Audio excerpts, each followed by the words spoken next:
Bonjour à tous, nous allons commencer notre séance sur les fonctions linéaires et les fonctions affines. Vous avez dû, avec Madame Régnier, faire des activités dessus. Nous allons donc voir le cours et des exercices d'application. Comme sur les identités remarquables, il y aura des exercices à faire pendant la séance. Et du coup, vous mettez la vidéo en pause le temps imparti. Un peu plus si vous avez besoin de un peu plus, sans forcément doubler le temps puisque ça n'aurait pas d'intérêt. Et ensuite, vous remettez en lecture et on continue ensemble. Pour commencer, je vais lire avec vous le document pour vous permettre de remplir les trous. Donc, chapitre sur les fonctions linéaires et les fonctions affines. Première partie, les fonctions affines. Définition et vocabulaire. Soit A et B, deux nombres donnés. Le procédé de calcul qui, à tout nombre x, associe le nombre a fois x plus b s'appelle la fonction affine.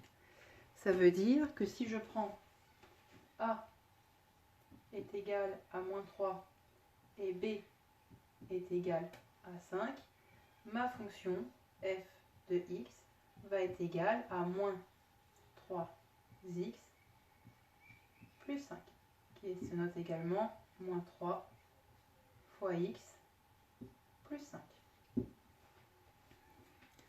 Notion et vocabulaire. Donc on appelle f la fonction affine de coefficients a et b, et on la note de la manière suivante. C'est f de x qui associe ax fois b plus b. On peut également l'écrire de cette manière-là. F de x est égal à... Alors, si je prends les a et les b, f de x est égal à ax plus b. Ou, comme écrit, f de x est égal à ax plus b. Ça, c'est deux notations possibles. Le nombre ax plus b s'appelle l'image, et l'image du nombre x, pardon, par f, et se note f de x. Alors, ça c'est l'image par la fonction f. Et on retrouve l'image aussi ici. Si ça c'est égal à l'image, vu que j'ai un égal, f de x est également l'image. On a donc f de x qui est égal à x plus b. Le nombre x, lui, est l'antécédent du nombre ax plus b. Alors, du coup, x, c'est l'antécédent. Je vais vous faire un petit schéma.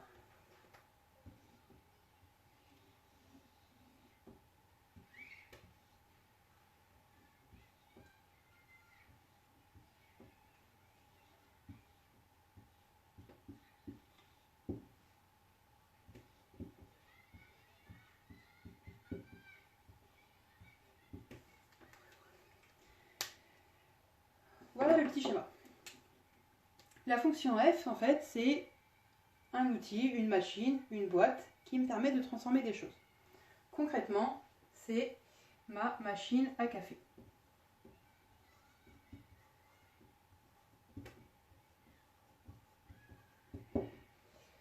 Dans ma machine à café, je mets quoi? Je mets du café en grains. C'est mon x.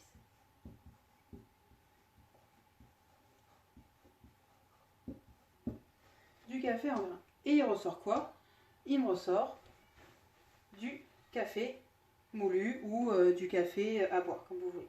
On va mettre juste café.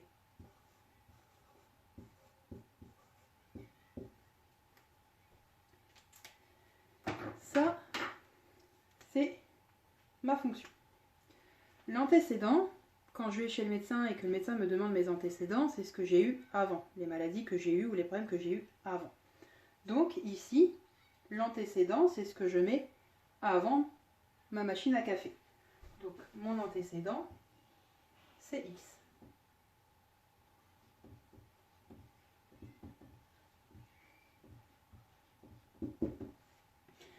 Du coup, j'ai x, j'ai ma fonction et il me manque l'image. L'image, c'est ce qui va ressortir, c'est mon café.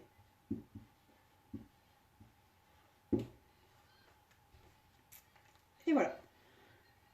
l'antécédent, image et ma fonction. Au niveau des cas particuliers, lorsque b est égal à 0, la fonction f s'appelle une fonction linéaire. C'est ce qu'on vous met dans votre document. Les fonctions linéaires sont donc des fonctions affines particulières.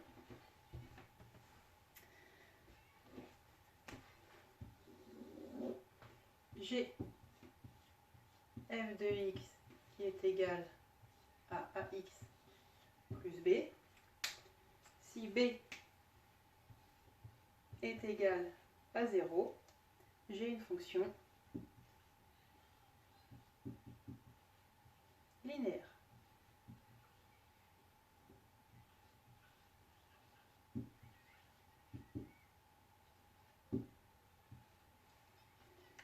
C'est un cas particulier parce qu'au final, b peut prendre toutes les valeurs possibles et imaginables. Moins 42, plus 54. Et le cas particulier, c'est quand il est égal à 0. L'autre cas particulier, c'est lorsque a va être égal à 0. On dit que la fonction est constante.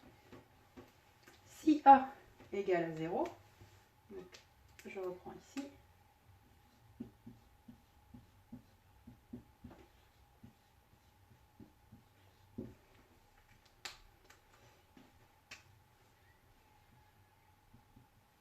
j'ai donc une fonction constante.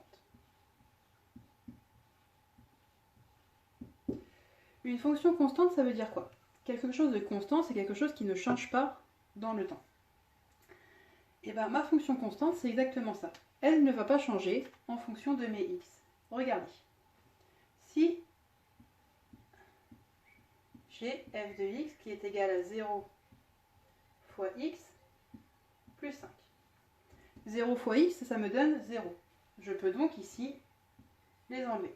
Et j'ai f de x qui est égal à 5. Si je fais un graphique, quand x égale 1, et bien si je remplace ici x par 1, j'en ai pas. Donc il me reste 5. Si je fais f de 2, c'est pareil. Je n'ai que 5. Et donc en fait, ma fonction va être droite. Elle va être constante sur mon b. Ici, j'ai b.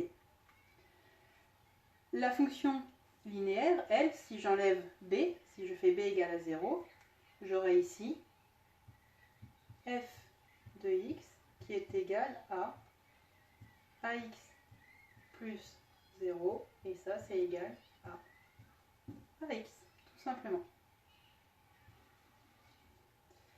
Et donc ici, c'est égal à 1 pour ma fonction constante. 0 fois x plus b, f de x est égal à b. Je pense que je me suis trompée juste avant, j'ai dû vous dire que f de x était égal à a. Non, f de x est égal à 0 fois x plus b, f de x est égal à b. Ce sont mes deux cas particuliers. b égale 0, j'ai une fonction linéaire. A égale 0, j'ai une fonction qui est constante. On va passer sur l'exemple. Soit f la fonction affine de coefficients 1,5 et 5. On note du coup que c'est la fonction f qui à x associe 1,5x plus 5. Vous allez me donner l'image et vous allez me donner l'antécédent de moins 4. Je vous laisse entre 5 à 10 minutes, vraiment 10 minutes grand max pour le coup, pour répondre à ces deux questions. Vous mettez pause et je vous reprends juste après. Alors voilà, j'ai ma fonction f de x qui est égale à 1,5x plus 5. On me demande l'image de 0. Ça veut dire que je cherche f de x quand x est égal à 0. On se rappelle, l'image c'est f de x. Ou ax plus b. f de x égale à x plus b. Si l'image c'est f de x, l'image c'est également ax plus b. Donc on a f de 0 qui est égal à 1,5 fois, ici j'avais un x, il est remplacé par 0. Ça veut dire que je remplace tous mes x par 0. J'ai donc f de 0 qui est égal à 1,5 fois 0 plus 5. f de 0 est égal à 5. L'image de 0 par la fonction f est donc 5. Ensuite, l'antécédent. On nous demandait de chercher l'antécédent de moins 4. On cherche x. On se rappelle, quand on cherche l'antécédent, on cherche ce qu'il y avait avant la fonction. Et avant la fonction, c'est x. On cherche donc x lorsque f de x est égal à moins 4. On a donc f de x, c'est 1,5 x plus 5. Et f de x est aussi égal à moins 4. J'ai donc f de x égale à moins 4, f de x, 1x plus 5, égale à moins 4. Là, ici, mon f de x, il est également égal à ça. Donc, je peux le remplacer ici. Et mon égal, moins 4, reste moins 4. On résout l'équation. 1x plus 5, moi je cherche x, j'ai besoin d'isoler x. Pour isoler x, il faut que j'enlève le plus 5. Vu que j'ai un plus, je fais moins. 1,5x plus 5 moins 5 égale moins 4 moins 5. Quand j'enlève d'un côté, il faut que j'enlève de l'autre côté. Toutes les opérations que je fais d'un côté doivent être les mêmes de l'autre côté. Et pour savoir quelle opération je dois faire l'inverse de ce que j'ai. J'ai plus 5, l'inverse c'est moins 5, j'ai donc 1,5x plus 5 moins 5 que je refais de l'autre côté, égale à moins 4 moins 5. Ensuite, ici, j'obtiens donc 1,5x qui est égal à moins 9. X est égal à moins 9 sur 1,5. Ici, si je reprends 1,5x, entre le 1,5 et le x, j'ai un signe multiplié. Je peux donc l'écrire 1,5 fois x. L'inverse de ma multiplication, c'est une division.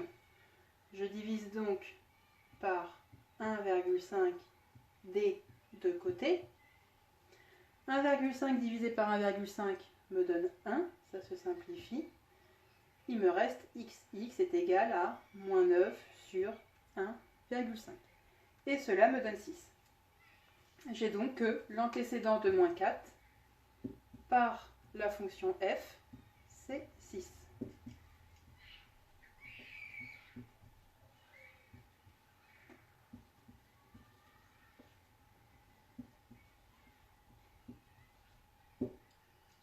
Moins 6, pardon. Ici, j'ai un moins, mon moins reste. Alors, nous allons continuer avec la représentation graphique. On considère un repère orthonormé O, I, J.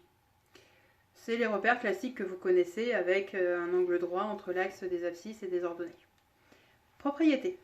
Soit A et B deux nombres donnés, la représentation graphique de la fonction affine de coefficients A et B est la droite qui passe par le point A de coordonnées 0, B. On note f la fonction affine de coefficients A et B. On dit que le nombre A est le coefficient directeur de la droite représentative de f.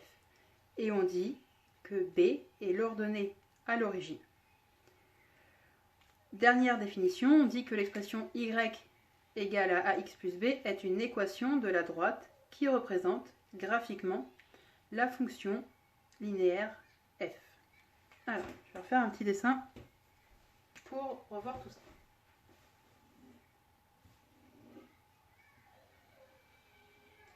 Ma fonction affine, donc on a dit que la représentation graphique de la fonction affine de coefficients a et b est la droite qui passe par le point A de coordonnées 0b. Si je fais une droite ici, j'ai une droite, mon point A, il a pour abscisse 0. Mon abscisse 0, elle se trouve sur cette ligne-là.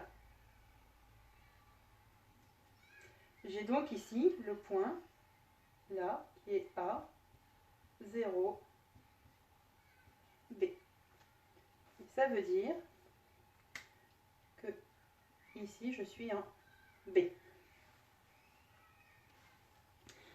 On dit que le nombre A est le coefficient directeur de la droite représentative. Le coefficient directeur, c'est ce qui va vous donner l'inclinaison de la droite. Ici, c'est l'inclinaison. Et on dit que B est l'ordonnée à l'origine, c'est ce que je vous ai marqué ici. B. L'ordonnée à l'origine, en fait, tout simplement, c'est, là je suis sur l'axe des ordonnées, donc c'est mon ordonnée, quand je suis en x égale 0. Ordonnée à l'origine, à x égale 0.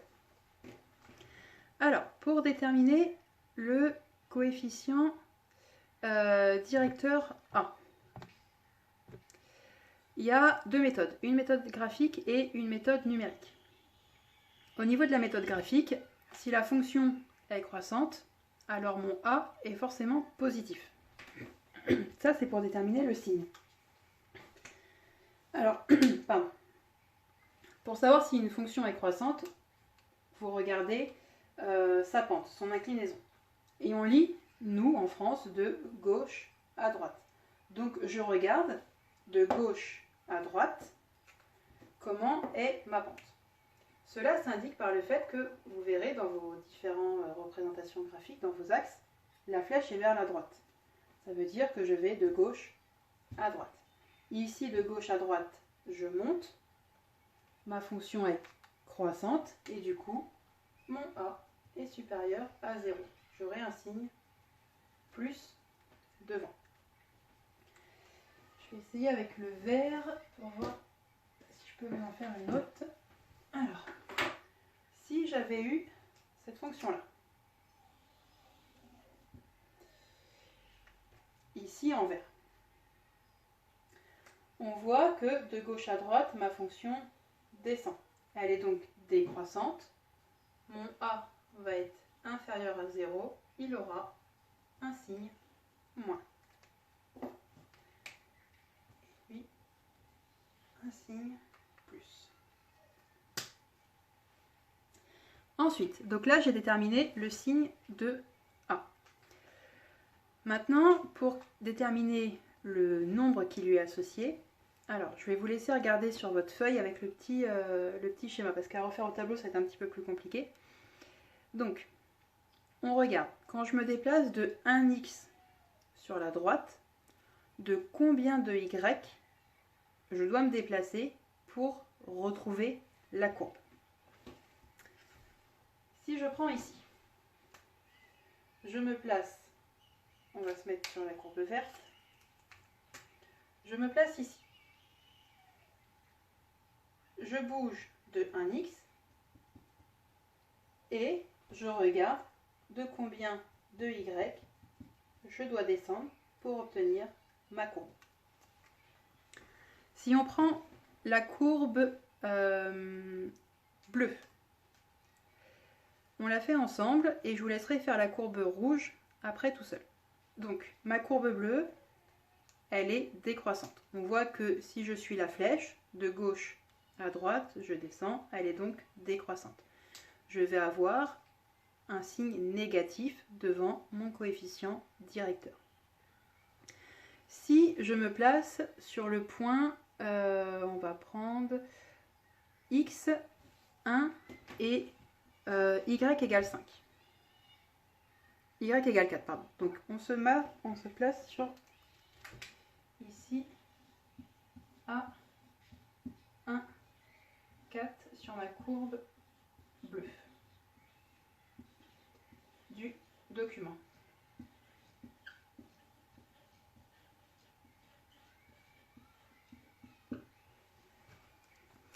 Si je me place sur ce point-là, 1, 4 au niveau de ma courbe bleue sur votre document, et que je me déplace de 1x vers la droite. Je vais donc obtenir la ligne des 2x. Et bien, pour retrouver ma courbe, il va falloir que je descende de 1y. Donc mon coefficient directeur, c'est 1. Comme j'avais le signe moins avant, j'ai moins 1 x pour le ax. Faites attention, x n'est pas mon coefficient directeur. Le seul chiffre que j'ai le droit de ne pas écrire dans mes équations avec les x, c'est le 1. Donc quand je n'ai rien d'écrit, ça veut dire que j'ai 1. Ici, j'ai moins x. Ça veut dire que j'ai moins 1x. Et donc, mon coefficient directeur est moins 1. La méthode numérique consiste à prendre 2 points. On prend 2 points et en fait, on fait tout simplement yb moins ya sur xb moins xa. Si je reprends toujours mon point 1, 4 et je vais prendre, alors je vais effacer ici,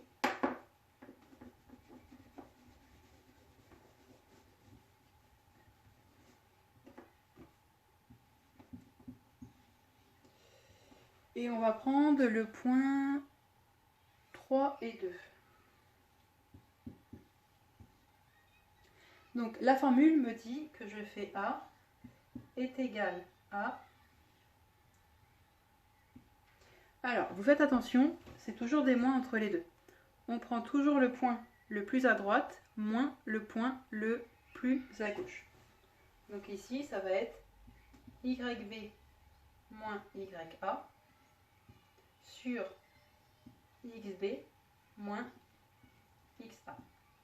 Cela me donne 3 moins 1 sur 2 moins 4. 3 moins 1 me donne 2, 2 moins 4 me donne moins 2, et ça me donne moins 1.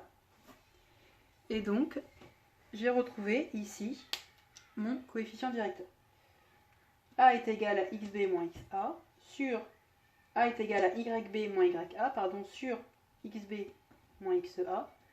C'est égal à 3 moins 1 sur 2 moins 4. Ça me donne 2 sur moins 2, ça me donne moins 1. Je vous laisse refaire pareil avec la courbe rouge, donc celle qui monte. Je vous laisse 5 minutes et on revoit ensemble par méthode cette fois-ci. On va faire que numérique, essayez de le retrouver par méthode graphique. Si vous avez des questions sur la méthode graphique, posez-les-moi et on le fera ensemble. Là, pour le coup, je corrigerai ici que la méthode numérique. Dans 5 minutes. Alors, pour la correction. Donc on est sur la courbe rouge que vous avez dans votre feuille. J'ai pris 2 points. J'ai pris le point A qui est égal à moins 2, 1 et le point B qui fait 6 et 5. Vous pouvez prendre n'importe quel point de votre courbe. Il ne faut juste pas vous tromper dans les abscisses et les ordonnées quand vous faites la lecture graphique. Mais pour le coup, peu importe les points que vous prendrez, si vous avez bon sur vos points et bon dans vos calculs, on trouvera tous le même résultat. Ma formule me dit que je dois faire A qui est égal à yb moins ya sur xb moins xa. Yb fait 5, ya fait 1, j'ai 5 moins 1. Xb fait 6, xa fait moins 2. J'ai donc 6 moins 2. 5 moins 1 me donne 4, 6 moins 2, moins par moins font plus, j'ai donc 6 plus 2, 8. J'obtiens 1 demi. Le coefficient directeur de la droite rouge est donc 1 demi. Quand on fait par calcul, il n'y a pas la question du plus et de moins. C'est directement donné par le résultat. Comme vous avez pu voir tout à l'heure, on tombait sur moins 1. Maintenant, si je cherche la GA, si je cherche B, l'ordonnée à l'origine, on regarde la courbe rouge, où est-ce qu'elle coupe l'axe des ordonnées. Elle la coupe quand B fait 2. Tout simplement, elle la coupe quand mon ordonnée est égale à 2. J'ai x qui fait 0 et mon ordonnée qui fait 2. Ma fonction s'écrit donc f de x qui est égal à 1 demi. Ici c'est 1 demi de x plus b qui fait 2. On va passer sur l'exercice 5, page 91 de votre livre. Je vous laisse 5 minutes, 10 minutes vraiment grand max, encore une fois, parce qu'il est assez simple et rapide. pour le faire et on fait la correction ensemble. Faites pause et on se retrouve après. Donc, notre exercice 5, page 91. Je vous ai mis ici pour rappel que une fonction affine donne f de x égale à ax plus b. Une fonction linéaire donne f de x qui est égal à ax tout simplement. Alors, vous ferez attention, il y a une infinité de fonctions différentes. Toutes ne sont pas linéaires et toutes ne sont pas affines. Vous avez déjà dû le voir avec Madame Régnier. Et si ce n'est pas le cas, de toute façon, on le verra ici. Alors, ma fonction a, f de x est égal à 3 moins 2x. Ici, si j'entoure ax, ici j'ai bien ax. Mon a fait moins 2. Mon b, le b c'est toujours quelque chose qui n'a pas de x. Toujours, toujours, toujours. Ici, la seule chose qui n'a pas de x, c'est 3. On est donc dans le cas d'une fonction ici affine.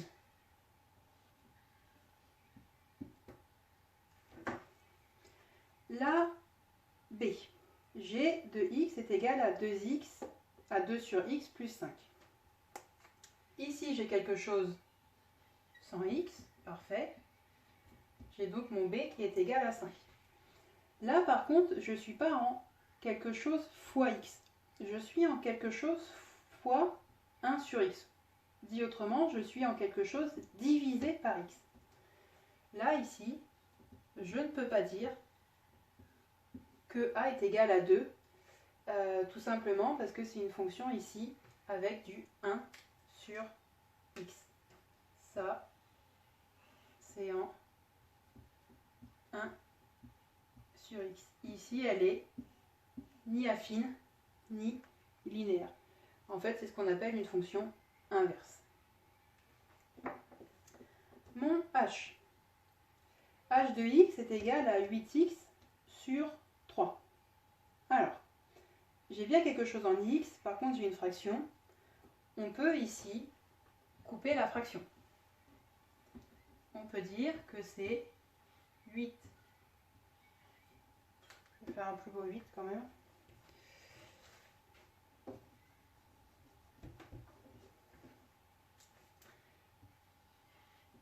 Ici, c'est 8 sur 3 fois x. Si vous n'en êtes pas sûr, j'ai que c'est 8 fois x sur 3. Comme j'ai un fois, j'ai le droit de séparer ma fraction et de dire que c'est 8 sur 3 fois x sur 1. Mon sur 1 ne s'écrit pas. Et du coup, j'ai mon x tout seul. J'ai donc bien quelque chose en a fois x. Ici, a est égal à 8 sur 3. Du coup, mon b. On voit que j'ai pas de b. J'ai pas quelque chose sans rien. Tout simplement parce que b ici est égal à 0 du coup. J'ai donc une fonction ici qui est en ax plus b avec b égale à 0. Donc ax tout court, c'est une fonction linéaire. Pour le petit d, u. Ici, j'ai mon 3 qui est tout seul. J'ai donc b qui est égal à 3. Le x au carré, il n'y a rien devant, ça veut dire que c'est un 1. X au carré plus 3. Par contre, j'ai du carré sur mon x. Et nous, on a vu que la fonction et affine et linéaire n'ont pas de carré. Ils n'ont aucune puissance. Et bah du coup, ici, c'est pas bon. Je ne suis pas sur une fonction affine ou linéaire. Je suis sur une fonction qui est de degré 2. Le degré étant donné par ma puissance la plus haute. Donc ici, ce n'est ni linéaire, ni affine. On va s'arrêter là pour aujourd'hui.